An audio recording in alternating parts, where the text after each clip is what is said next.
Hello दोस्तों, आप लोगों के लिए लाया हूँ चैनल की तरफ से कुछ एक्साइटिंग कैश प्राइजेस। तो इसके लिए क्या करना होगा, बस कुछ सवालों का जवाब देना पड़ेगा वो कमेंट सेक्शन में। तो वो बाद में मैं बता दूंगा, पहले वीडियो में भी बता चुका हूँ, फिर भी वीडियो को अंत तक जरूर देखिए, अंत में पूरा डिटेल्स में बता दूंगा। और चैनल को सब्सक्राइब कर दीजिए, वीडियो को लाइक कर दीजिए और दोस्तों के साथ जितना हो सके शेयर कीजिए, क्योंकि 2000 सब्सक्राइबर एम है वोमेंस आईपीएल ख़त्म होने तक। तो वोमेंस आईपीएल का टीम रिव्यू भी आएगा, तो इसके बारे में बाद में बात करते हैं। पहले इंडिया वर्सेस इंग्लैंड का थर्ड टेस्ट मैच का तीसरे दिन का रिव्यू कर लेते हैं। क्या हुआ है? अच्छा, तीसरे दिन का रिव्यू करने से पहले एक बहुत ही शॉकिंग न्यूज़ आया है कल रात में ही। तो कल दूसरे दिन का जब खेल समाप्त हुआ है, तब कुछ देर बाद पता चला कि रवि अश्विन तीसरे टेस्ट मैच से पुल आउट कर लिया है।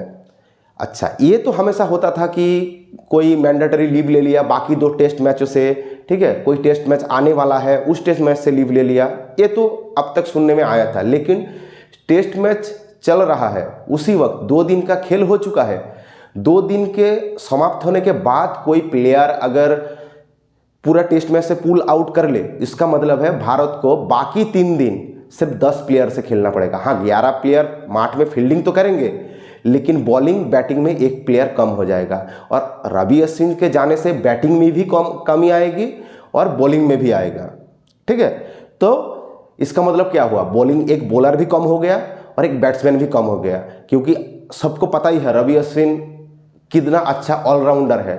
तो इतना बड़ा डिसीजन, इतना बड़ा शॉकिंग मतलब डिसीजन लेने से पहले क्या रीज़न क्या होगा, तो सुनने में आया है कि बीसीसीआई के थ्रू जो सुनने में आया है कि अश्विन का फैमिली में किसी का तबीयत बहुत ही ज़्यादा खराब है। मतलब न्यूज़ बहुत ज़्यादा अच्छा नहीं है। नहीं तो अगर टेस्ट मैच चलते वक्त अगर कोई दूसरे दिन के बाद अगर पूरा टेस्ट मैच से पुल्ड आउट कर ले, तो इसका मतलब कोई सीरियस इशू ही होगा। बीसीसीआई ने लिखा है कि मेडिकल इमरजेंसी, मतलब किसी का तबीयत तो बहुत ही ज़्यादा खराब है। तो हम सब दुआ करते हैं कि जिसका भी जो भी हुआ है वो अच्छा रहे, रवि अश्विन चौथे टेस्ट मैच में वापस आ जाए, सब कुछ सही रहे। तो अभी इंडिया के सामने चैलेंज था तीसरे दिन का खेल शुरू होने से पहले, क्योंकि दूसरे दिन के समाप्त होने तक इंग्लैंड ने बैटिंग से डोमिनेट किया था, क्योंकि 35 ओवर में 207 रन पर जस्ट 2 विकेट था। मतलब अगर एक सेशन इंग्लैंड का चला जाता ना और अच्छा, तो इंडिया बैकफुट में था, क्योंकि इंडिया के पास एक बॉलर भी कम था और तीसरे इनिंग्स में जब इंडिया बैटिंग करने आएंगे तो इसलिए इंडिया के पास एक बैट्समैन भी कम था। मतलब इंडिया बुरी तरह से फंस चुका था। लेकिन तब आया है सिराज कुलदीप जादेजा का जलवा। उसमें से कुछ क्रेडिट हम जो रूट को भी देंगे, क्योंकि पहला विकेट तो जो रूट का ही गिरा, और जो रूट कितना डिपेंडेबल बैट्समैन है ये तो सबको मालूम है, क्लास बैट्समैन है, फैब 4 का हिस्सा है। तो उन्होंने रिवर्स को मारने की कोशिश की, बस उसी में अपना विकेट दे बैठे बुमराह को, ठीक है। तो क्या होता है, जब भी रूट का विकेट गिरा, साथ ही साथ बेयरस्टो को भी कुलदीप यादव ने चलता कर किया, क्योंकि कुलदीप यादव का लेग स्पिन बेयरस्टो समझ ही नहीं पाया और एलबीडब्ल्यू हो गया। लेकिन इन सब के बीच में मैं एक प्लेयर का बात जरूर करना चाहूँगा, क्योंकि मैं अश्विन के बारे में बोल दिया और 2 प्लेयर के बारे में बात करना चाहूँगा। एक है ध्रुव जुड़ेल, दूसरा है रजत पाटीदार। ध्रुव जुड़ेल बैटिंग अच्छी की थी पहले इनिंग्स में, लेकिन ध्रुव जुड़ेल का कीपिंग स्पिन के अगेंस्ट बहुत ही वाहियात थी। मतलब ऐसे कीपिंग अगर आप करोगे, मतलब आप दूसरे टीम को कभी ना कभी बहुत ज़्यादा स्कोप दे दोगे। मैंने देख रहा था कुलदीप यादव का बॉल स्पिन हो रहा था, ध्रुव जुड़ेल पकड़ ही नहीं पा रहा था बॉल। ये तो अच्छा हुआ कि इनसाइड एज उतना नहीं लगा। अगर मतलब जिस तरीके से ध्रुव जुड़ेल पकड़ रहा था कुलदीप यादव का बॉल, तो वो तो 4-5 को कैच ऐसे ही ड्रॉप कर देता। तो ये तो अच्छा हुआ कि इंडिया इस बार अच्छी बैटिंग ट्रैक पे खेल रहा है। नहीं तो पिछले दौरे पे क्या होता था, पूरा पहले दिन से ही बॉल घूमना शुरू हो जाता था, पूरा टर्निंग ट्रैक्स में खेल रहा था। तो ये अगर ऐसा विकेट होता तो ध्रुव जुड़ेल तो एक भी बॉल नहीं पकड़ पाता ना। तो कोई भी हो जाए, ध्रुव जुड़ेल का 20 रन ज़्यादा जरूरी है या फिर सेफ विकेट कीपर जरूरी है, ये टीम इंडिया को सोचना चाहिए। अगर मेरे मानो तो 20 रन से अगर मैं के.एस. भरत और ध्रुव जुड़ेल का कंपैरिजन करूं, हाँ मानता हूं ध्रुव जुड़ेल के.एस. भरत से अच्छा बैट्समैन है, तो अगर ध्रुव जुड़ेल के.एस. भरत से 20 रन ज़्यादा बना दे, लेकिन के.एस. भरत आपको ये मानना होगा बहुत ही सेफ विकेट कीपर है, वो स्पिन के अगेंस्ट बहुत ही अच्छा विकेट कीपर है। तो अगर ध्रुव जुड़ेल 20 रन ज़्यादा बना भी लिया, लेकिन 2-4 कैच अगर ड्रॉप कर दिया ना, तो इंडिया को लेने के देने पड़ जाएंगे। तो मुझे लगता है अगली टेस्ट मैच में, या फिर आप कहे तो जब तक ऋषभ पंत फिट होके नहीं आ जाते, तब तक ध्रुव के.एस. भरत से ही विकेट कीपिंग करवाना पड़ेगा। क्योंकि ध्रुव जुड़ेल का कीपिंग फास्ट बॉलिंग के खिलाफ अच्छी कीपिंग है, लेकिन स्पिन के खिलाफ अगर बॉल घूम रहा है तो ध्रुव जुड़ेल का कीपिंग बहुत ही घटिया है। अगर आप लोग मेरे से सहमत है या फिर सहमत नहीं है, तो भी आप लोग कमेंट सेक्शन में बताइए। अच्छा, अभी मैच में आगे चलते हैं। तो बेयरस्टो आउट हो गया, 4 विकेट गिर गया, सुबह आते आते 2 विकेट गिर गया। और बेन डंग कुछ ही समय बाद 150 भी बना लिया, लेकिन एक सॉफ्ट डिसमिसल, मतलब शॉर्ट बॉल को कैसा मारा पता नहीं, कवर के ऊपर कैच दे दिया। ठीक है, 5 विकेट गिर गया लॉन्च तक। तो इंडिया ने कमबैक तो कर लिया, लेकिन इतनी कमबैक से होगा नहीं। इंग्लैंड को जितनी जल्दी से जल्दी समेटना था, वो कम कर दिया दूसरे सेशन में। मोहम्मद सिराज छा गए दूसरे सेशन में, 4 विकेट ले गए। बेन स्टोक कुछ देर 1-2 शॉट अच्छा बहुत खेला, लेकिन ज़्यादा देर तक टिक नहीं पाए। रविंद्र जडेजा के बॉल में बाउंड्री पे कैच आउट हो गया बुमराह के हाथों। तो जब बेन स्टोक आउट हो गया, तब पता चल गया अब ज़्यादा देर तक नहीं है इंग्लैंड, क्योंकि डर बेन स्टोक से ही था, क्योंकि वो टेल के साथ बहुत अच्छा खेल लेता। क्योंकि आप लोग को एसेज का एक मैच याद होगा, जैक लीच के साथ अकेले बंदे ने मैच जिता दिया था 4th इनिंग्स में चेस करके। तो डर तो बेन स्टोक का हमेशा ही रहेगा, लेकिन इस बार बेन स्टोक चला नहीं, तो अच्छा हुआ। और कुछ ही देर बाद इस बार इंडिया ने टेल को भी ज़्यादा देर तक खड़े नहीं होने दिया, तो टेल भी बहुत जल्द सिमट गया।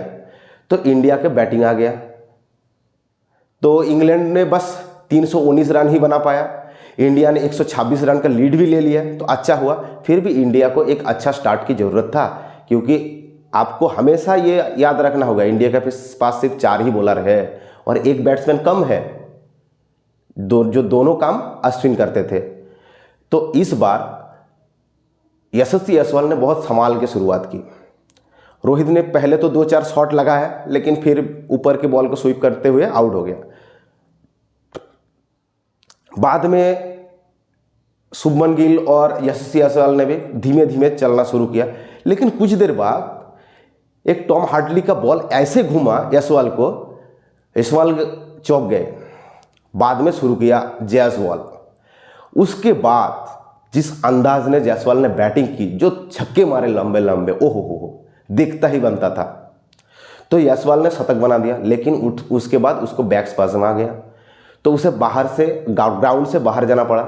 लेकिन ये भी एक आपको सोचना पड़ेगा कि जायसवाल क्या काल बैटिंग करने आएंगे, तो ये तो देखना पड़ेगा। अगर आता है तो ठीक है, नहीं तो शुभमन गिल को एक लंबी इनिंग्स खेलना पड़ेगा और सरफराज को भी खेलना पड़ेगा और जडेजा को भी साथ तो देना पड़ेगा, क्योंकि इंडिया के पास लीड तो बहुत अच्छा हो गया, लेकिन 450 लीड चाहिए इंग्लैंड के सामने, क्योंकि बॉलर 4 है और इंग्लैंड का पता नहीं ना। मैंने कल ही कहा था, इंग्लैंड बना देगा तो बहुत बना देगा, नहीं तो 100 रन के अंदर अंदर ही सिमट जाएगा, कुछ मतलब 60-70 रन के अंदर अंदर ही 6-7 विकेट गिर जाएगा। आज हुआ भी वही है। तो ऐसा ही इंग्लैंड का हाल है, अगर कर देगा तो कर देगा, नहीं मतलब क्या कहे, तो चल गया तो चांद तक, नहीं तो शाम तक, ऐसी बात है। तो उसके बाद आते हैं रजत पाटीदार के बारे में। यार मानता हूं कि 3 इनिंग्स 4 इनिंग्स किसी का एबिलिटी डिफाइन नहीं करता, लेकिन फिर भी ये इंडिया क्रिकेट है, इधर कंपटीशन बहुत ज़्यादा है। अगर अगले मैच में केएल राहुल आ जाएगा तो पाटीदार को बाहर जाना ही पड़ेगा, लेकिन 2 मैच में 4 इनिंग्स में पाटीदार ने कुछ नहीं किया। तो मतलब आज जब ग्राउंड में आए, जो शॉट खेला, कुछ एनर्जी ही नहीं लगा, ऐसे मतलब चल के आ गए, घूमने आ गए, ऐसा लगा है। तो इसका, और राहुल आ जाएगा तो पाटीदार को बाहर जाना पड़ेगा। तो इसके बाद पाटीदार को कब मौका मिलेगा किसी को नहीं पता। तो ये बात उसको भी समझना चाहिए था, लेकिन वो समझा नहीं तो गया। लेकिन दिन के अंत तक उसके बाद कुलदीप यादव को नाइट वॉचमैन भेजा गया, तो कुलदीप यादव दिन के अंत तक संभाल लिया।